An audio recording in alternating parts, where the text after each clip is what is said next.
Hello ladies and gents, in this video we're going to look at how to piece things together, connect things using the Onshape assembly window. In this project you can see I'm working in the Part Studio right now, which is the screen that you see when you create a project in Onshape. I've created some sketches. I have a square, a rectangle and a few circles, a big one with a smaller circle in it and then a smaller circle here. I've extruded these to create 4 separate parts. So part 1 is the cube, part 2 is the prism, part 3 is the circle with the hole in it, and part 4 is the cylinder. So what I want to do is move these around and connect them, but that's very difficult to do in the Part Studio using the transform tool, and that's simply because the idea behind making objects, making products in Onshape is that you create the parts in the Part Studio and then you assemble them in the assembly window. So we've created our parts. So now if I click on this tab at the bottom, the assembly window, if I click on that, it'll take me to this blank workspace, right? So we can't see anything in this right now. So what I'm going to do is bring my parts over into the assembly window by clicking on Insert, and I'm just going to bring over 2 parts to begin with. So I'll bring in part 1.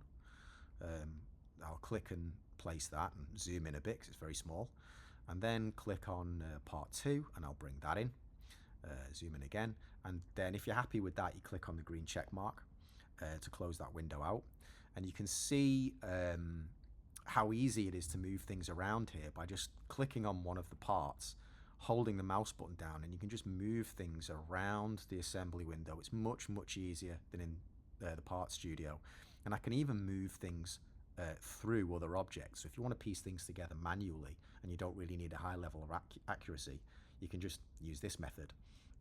Or I can click once and release the mouse button, and the transform options that you might be familiar with in the Part Studio appear, and I can move things along a horizontal or vertical axis.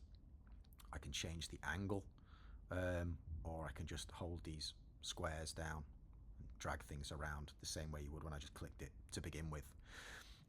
So that's how you move things around in the assembly window. But what if you want to be very accurate and you want to kind of glue things together? We use these things called mate connectors. And if you look at the top of the screen, you can see we've got like a Fastened Mate, a Revolute Mate. And if you hold the mouse cursor over the tool, it will tell you exactly what it does.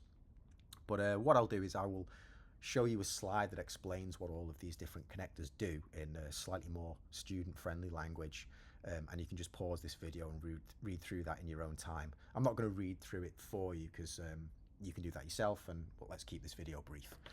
So you can pause that now and read through that in your own time. If you don't want to, you can skip it and we'll move on.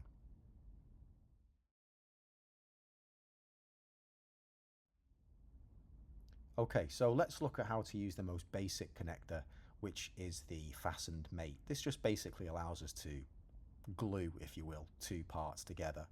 So what I'm going to do is select the top of this cube, and you can see as I move the mouse cursor around, it allows me to select different faces or different parts that act as the central point that's going to connect to another part. So I'm going to choose the top of this cube and click, and then I'm going to click on the bottom of that prism. You can see there that kind of target appears as you move it around. I'm going to click on that once and it will just glue these things together. Now you can see the way it's attached them now, it has put the prism going through the cube. So if you don't want that, I can simply click in the Fastened Mate options and flip primary axis, this big arrow, and it will switch how it connects along the z-axis like that. You can also go into the different parts. So you see we've got mate connector of part 1. If I just click on that to open the options, we've got that flip primary axis. I can do it here, or I can click on the check mark for move and I can put some distance between these parts. So if I put 10 centimeters, it moves it along the x-axis, but I'll leave that at 0. And let me just reposition that camera so you can see it. The rotation angle change that to 45 degrees, and you can see it rotates how it's connected, but I'll put that back to 0 again. And then I can just click on the X to escape out of that window. And if you're happy with how it looks, you just click on the green check mark to apply that. And now if you click on that, it's fastened together, and you can just move it freely around the workspace. So if you want to insert the rest of your parts, if you go back to the insert window, we'll insert part 3, and we'll insert part 4, click, move, and then click again to apply, and then close the window with the green check mark. So this time I'm going to use a Fastened Mate again. I'm going to choose the top of this cylinder, and I'm going to connect it with the center circle of the other part. So click that, and you can see they snap together. Oh, no, they haven't. Let me try that again.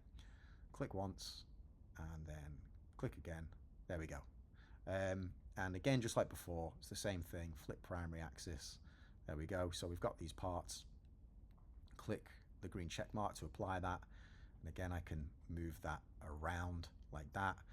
So you can see it's really easy to put things together with accuracy. If we look down, see the way the rod, the cylinder, is slightly smaller than the circle, the center circle of the other part.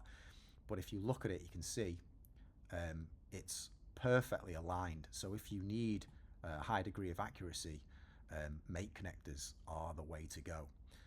Okay, so that's just an introduction to the assembly window and mate connectors.